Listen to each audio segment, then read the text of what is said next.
Hi everyone, thank you for joining me. So this is going to be my next build, and I'll probably keep this as one video, so introduction, stages of the build, and then the finale as one video.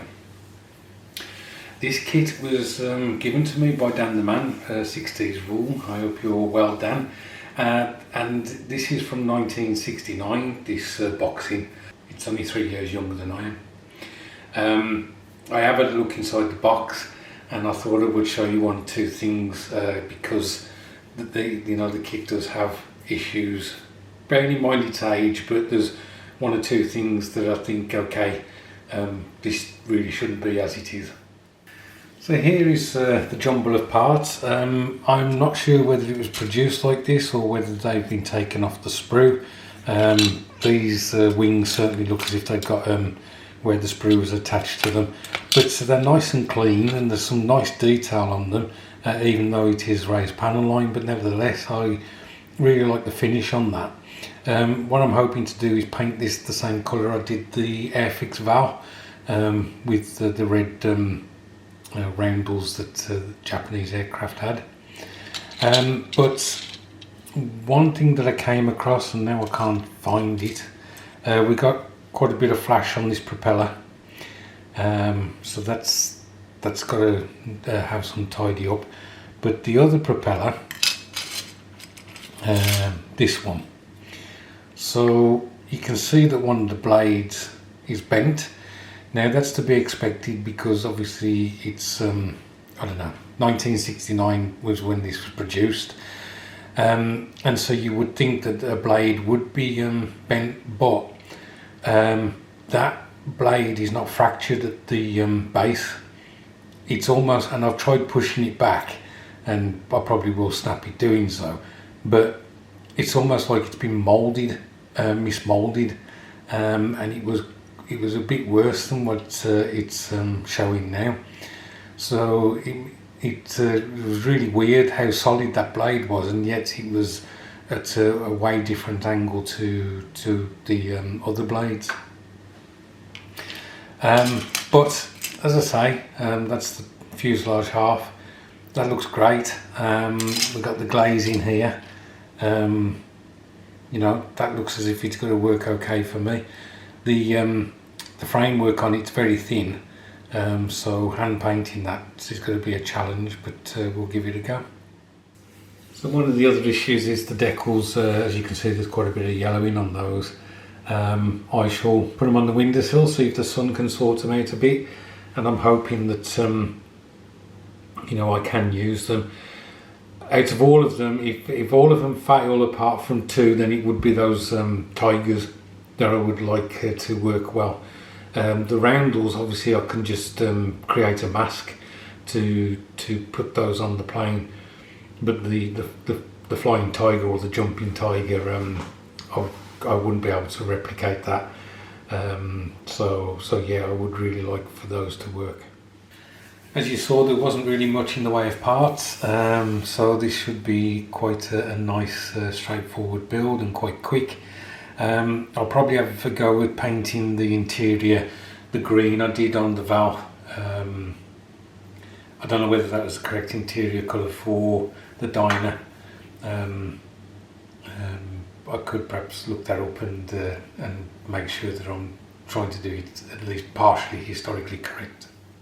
So here's the other part, the instructions, and we've got the top part here which is showing the installation of the engine cowlings, propellers and such like, and then these lower sections for the undercarriage and undercarriage flaps. I may make life a bit easier for myself and not have these wheels down, because I have got some Airfix. This does come with a stand, and I have also got some of the clear Airfix stands that I could use, and I could have this one in flight just to, as I say, make life a bit easier. So the next time you see this, I'm hoping to have some progress, so I will catch you in a bit. So a bit of an update. I've managed to fit the wings together, the engine cowlings on the front, clean up the propellers. Unfortunately, I broke two blades off this one. This was the one that was deformed.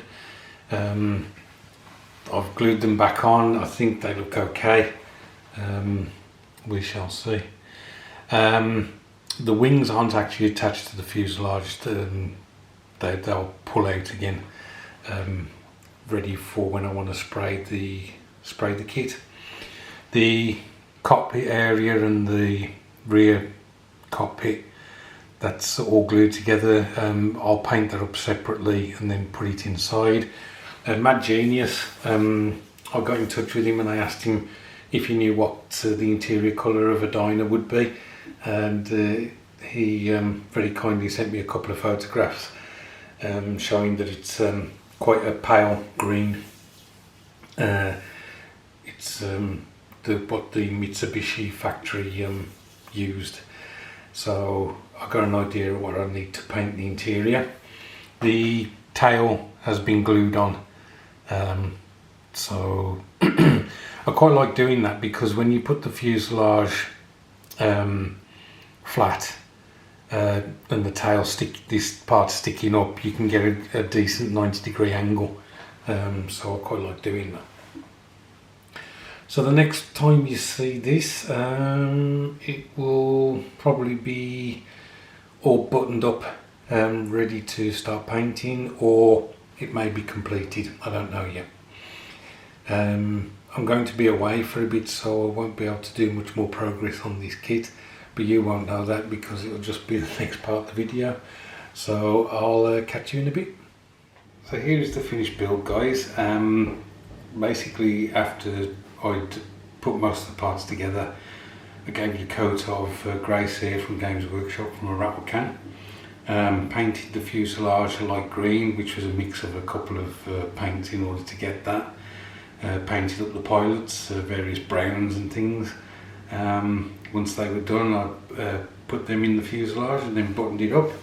And then I painted the plane in grimy grey from AK. Which I quite like as a colour for Japanese aircraft. That took 4 or 5 coats to get a decent finish.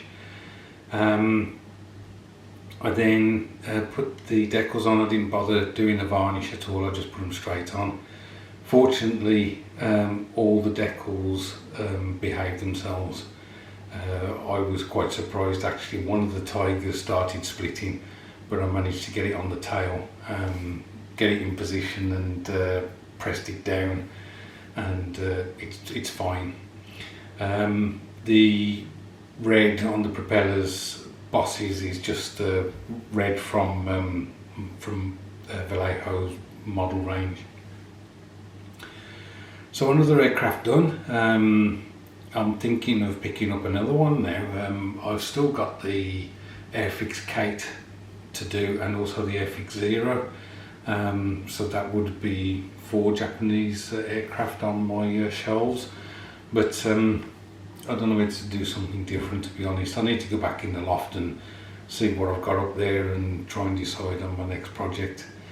I've already mentioned yesterday the other builds that I've got on the bench that I need to complete at some point, but I did enjoy this. It was a really fun kit to put together. Apart from those moulding issues, I don't think there was really anything wrong with the kit. It was really nice, and thanks again to Dan the man, 6TEESRULE, for giving me this kit, and also to Joe, Mad Genius, for giving me tips on what the interior paint should be. Anyway guys, it's Friday night, so I hope your weekend goes well and you have plenty of bench time. And for those of you who are suffering in the heat, I hope it gets a bit cooler for you. It's got cooler here in the UK. Today's much better, and I'm about to go out for a walk. Look after yourselves, and I'll catch up with you soon.